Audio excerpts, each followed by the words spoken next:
Hello and welcome. Join me. We're going to transform how your hips are functioning during walking and running and standing and all that good stuff. So, yes, so we're going to be working some glutes today. It feels so good, so exciting. So I'm excited actually to do this practice with you. So take a deep breath. And today, the props that you'll need are just a yoga block. And I think if you have two of them, grab two, but I think we're only going to use one today. So we're going to start a little differently, and we're going to start by standing and breathing. Standing and breathing, how's that? All right, close your lips in all seriousness. Take your weight over your heels. So one of the things that we do in standing is we tend to, as a society, collective society, kind of tilt forward, but shift your weight into your heels until you feel your head over your heels and how your shoulders relax by your sides. You don't ever have to pull your shoulders toward each other because they hang nicely if you're in good posture and you have correct alignment in the shoulders. And you also notice that your abdominals slightly engage here, and your thighs may slightly engage. And one of the reasons that we have a tendency to lean forward is because it turns those thigh muscles off. We don't have to work so hard. But if you just stand in your heels, keep relaxed, and allow your abdominals to do just a slight bit of work, and allow your quadriceps to do just a slight bit of work, you'll be much better off in the long run. All right, and we're going to walk around now. So we're going to start to notice what you're feeling in your muscles, particularly your glutes, because today we're going to be activating our glutes. Sometimes I give the instructions here to pay attention to your feet and kind of notice if you have more weight in your heels as you're walking, more weight in the balls of your feet.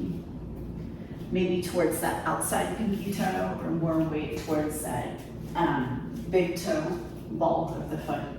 Just want you to be aware of that. And then we're going to come onto the floor, onto our hands and knees. Keep breathing in and out of your nose throughout this whole practice, and you'll be all good. So from our hands and knees, we're going to locate this little muscle called glute minimus. Glute minimus is kind of, if you feel the round part of your bum toward the top, and if you know where your sacroiliac joints are, they are these little dimples in the back of the pelvis. Right here, I've got my thumbs on them. Those are the sacroiliac joints. They're going to make an indention right here. And so if you trace from here, it's out about an inch and down about an inch. About right here. And it is a muscle that goes kind of more long ways than wide, and it's a small muscle. So you don't hear about it at the gym. But it really, really makes a difference for your low back, for the health of your hip joints, and also aesthetically, it makes your bum a little higher, like kind of pops up like a little bubble butt. So why aren't they doing this at the gym? Let's have the elbows on the mat. I want you to really pay attention to we don't want the hands to come together. We want to keep your wrists right above the elbows. Now for the hip, how we're going to get into this is we're going to lift this leg to about a 90-degree angle. So peek underneath and then peek around the shoulder. And make sure you have a 90-degree angle to flex your foot. Now we're going to start to pump. And we're going to do small pumps, and what you might be thinking is the heel is going up. So I want you to feel that, and then I want you to stop.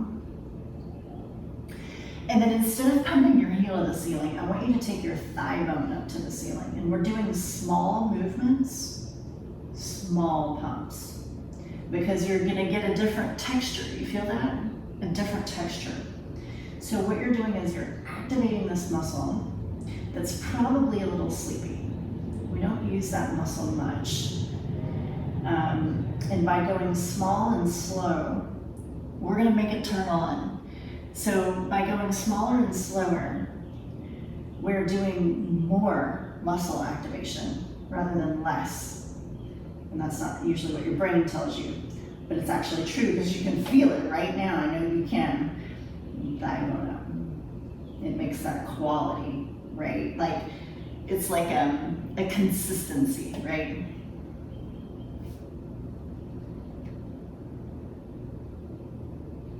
It's like that watery smoothie versus the thick, smooth kind of smoothie. All right, now you coax that muscle a little bit. So set that knee down, stretch back into your hips a little bit. Double check that your wrists are still right above your elbows. And if they've crept in toward each other, just take them right out again. Now that's for the shoulder joint. Let's go to that second side. So peek underneath and peek around. Make sure you've got this nice 90-degree angle and you're not externally rotated. So some people tend to externally rotate. I'll show you what that looks like. In fact, most people tend to do a little external. This is an over-exaggerated external rotation. So it might feel a little bit like you're internally rotating, but you're just kind of rotating so that everything is straight on and story pumps. And you might feel your heel going up to the ceiling, so I want you to stop, and thigh bone up is the instruction. And if you keep giving yourself that thigh bone up instruction, thigh bone up, thigh bone up, thigh bone up, and it's small, it's deliberate, it's a lot of muscle activation. When you go small and slow, keep breathing. And so if you're someone who doesn't like to go small and slow, I'm going to challenge you to go small and slow and figure out how that makes a difference for you to go small and slow. Now, I know you don't want to do it,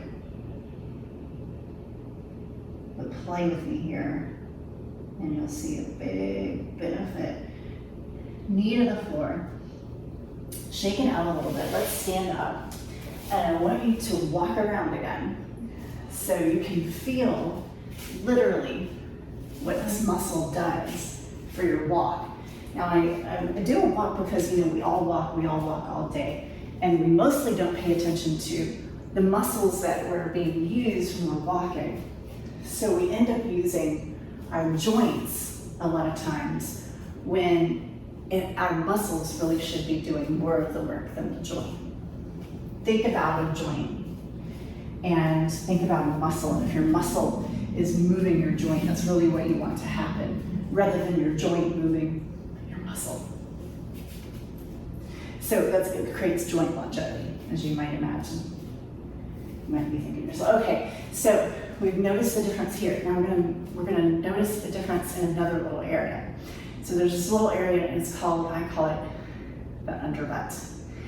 And what it is it's the very, very bottom tip of gluteus maximus. Now, gluteus maximus is this big top muscle that we usually think of as the butt. But what you have also is this little bottom tip. So if you just kind of grab underneath, like cup underneath, you're gonna be grabbing this little fleshy part of the bottom tip of gluteus maximus. So we're gonna lie down together. We're gonna do a little exercise with that area. So get comfy. We want the knees up, we want the feet flat. Going to get comfortable. And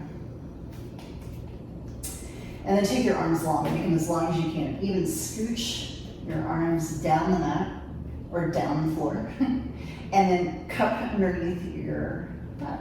You can literally hold your underbutt the whole time so you make sure that you're using the right part. Now, what's tricky about this is that, again, I'm going to ask you to, instead of going hard and fast, go slow and smooth and use less effort than you think you need to. So I want you to think about your body and think, which side is the most organized? For me, it's my right side. So I'm going to start on my right side. But if your more organized side is on your left, then I want you to start with your left. So what we're going to do is we're going to squeeze that little underbutt piece, just the piece in your hand, squeeze and relax. And then squeeze and relax. And start to think about, is the big part of my gluteus maximus that's touching the floor, is that contracting a lot? And if the answer is yes, I want you to reduce to half of the effort that you're using for the squeeze. Squeeze, relax, squeeze, relax, squeeze, relax. Okay, now I want you to keep doing that without the big part of glute max kicking in. And then think about your hamstrings on this side that you're working. Are the hamstrings kicking on? If the answer is yes, you're going to reduce how much effort you're using until you only feel the bottom tip of the gluteus maximus, until you only feel your underbutt contracting, only underbutt. Okay, and then I want you to take your hand and put it in the inguinal crease. That's that crease where your thigh and your hip meet, and do that little contraction. And make sure that your hip flexors and groin aren't kicking in. If your hip flexors and groin are kicking in, again, you're going to reduce the amount of effort that you're using. So now you're like, but Allison, I'm only using like 20% effort. That's where you want to be. You want to be using low amounts of effort. And how is that going to get strong? Well, we're taking all these pieces out that usually work for this area, and we're only letting that one area work. So it's going to wake up. That's how you wake up areas, is you got to take all of the other pieces out and disable those so that you can just work that little piece. Okay, let's move it over to this other side. So now, second side. So we're going to check again. We're going to squeeze and relax, squeeze and relax. We're going to check for the big part of gluteus maximus up here touching the floor. Okay, and reduce the amount of effort again if you need to make that not do the work. And then go to the hamstrings and check the hamstrings. Another little thing you can do to have the hamstrings turn off is just inch your foot away from your head, about an inch or maybe two, and then do that again if your hamstrings are kicking on. Now take your hand, keep squeezing and releasing this whole time. And then take your hand into the inguinal crease and make sure that your groin and your hip flexors aren't doing the work. And again, you might back down the amount of effort that you're using. All right, squeeze, release, squeeze, release, squeeze, release. Let's go back to the right side and do the checkpoints. And again, I'll remind you. So we're just going to keep squeezing and releasing, squeezing, releasing. Squeeze, release, squeeze, relax. Big part of glute max, check. Hamstrings, check. Inguinal crease, hip flexors and groin, check. Let's move to that second side. Underbutt squeezes on and off the whole time. Just keep it going. Check for gluteus maximus, hamstrings,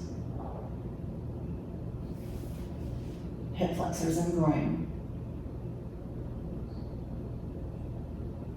All right, now roll to your side and push up to seated and take a little walk. Take a little walk and breathe. And just start to feel how that might be shifting, it might be changing a little bit. You might feel more butt action and less grind in the joint, especially if you come from a joint injury. This is how joint injuries, like hip joint injuries, are healed. We start to activate things that aren't activated, and we start to turn things off that have this takeover pattern and create pain. And if you're an athlete, we start to really get specific, because think about if you're a runner and now you have access to these muscles, that your push off is going to be completely different, and you're going to run faster, perform better, and less grind in the joint. And that sounds really delicious to me. And I guess it's all about taste, right? That sounds amazing. Okay, we're going to do one more exercise to improve the walk, and we're going to do this. One of my favorite ways to turn turn on your glute medius, and that's with a knee to block exercise. Let's have a seat on the floor. Let's actually lie down on the floor. I know most of these are floor exercises. So we're gonna take this block, and I'm gonna give you the rule. Okay, if this were a game, that would be one rule, and it's that your heel can't touch the floor or it's game over. So lift that heel up. Then you're gonna take your knee toward the floor and then set the block under your knee. Heel is up, your toes are on the floor. It's a little funny position, but it's really good for your ankle and for your knee. And then you wanna take this foot and you wanna pull this foot in slightly. And you're gonna push this knee into the block. You're gonna push it into the block. At the same time, you wanna perhaps like kind of tilt your pelvis so that your pelvis is gonna face a little bit more towards the block. Or when you push against the block, where you're gonna feel that is here and here only. And so we're using the same theory of not allowing other muscles to do this work, just this one muscle. And so you're gonna work at this low level as you push and release. And I want you to keep pushing and releasing. And then again, you're looking for, is my gluteus maximus trying to do this work? And if the answer is yes, push less. Is my groin trying to do this work? If the answer is yes, press less until you get only this piece, pushing to squeeze it on and off, on and off, on and off. Now, as we build up that strength, you want to turn it on and all the way off. So you might be squeezing to about 50% so that nothing else kicks in, but then all the way relax. Push, relax, push, relax. Good, let's switch to the other side. Again, I always recommend starting on your more organized side. So here we go, tilting the pelvis this way, push into the block, relax. Check for the gluteus maximus trying to do this. Check for your hip flexors in the front of the hip. Check for the groin. And if nothing else is working, it's mostly glute medius, you're doing it right. Even if you're not sure that glute medius is doing really well at it, this is how we train glute medius, so it will begin to do very well. Don't worry about that part. And yes, you'll be able to push with more vigor as you strengthen. And let's go back to this side. Again, a little tilt here, a little push, relax, push, relax. And so if you have to have glute medius as the main player. Otherwise, what you're doing is you're kind of like training in the pain pattern that creates, you're training in a pain pattern. In other words, you're reinforcing the fact that this muscle doesn't have to do any work and that other muscles are going to do the work for it. Just go ahead and be lazy. And what we're specifically doing here is we're waking this up. We're like, hello, good morning. All right, let's go one more time over to this other side. Push, release. Push, release. Push, release. Push, release. All right, now we're gonna leave that. I'm gonna roll to the side and stand up to walk. And if you are an athlete, you are somebody who really wants to maximize your hip potential, do these wake-ups, these muscular activations before your sport, and you'll have a lot of success and less pain, better alignment, and look at that. More ability, more availability, more skill in the muscles. So we're developing, instead of like, big muscles here, what we're developing is fine motor skill. So keep up that work. Let me know if you have questions there in the comments. And I'm gonna link you also to some breakdowns of these exercises that we did today. My name is Allison. It's a pleasure to be with you this morning or it's morning where I am right now, whatever time of day it is for you. It's a pleasure being with you right now. And stay tuned, hit subscribe, and I'll see you again very soon. Until then, take care.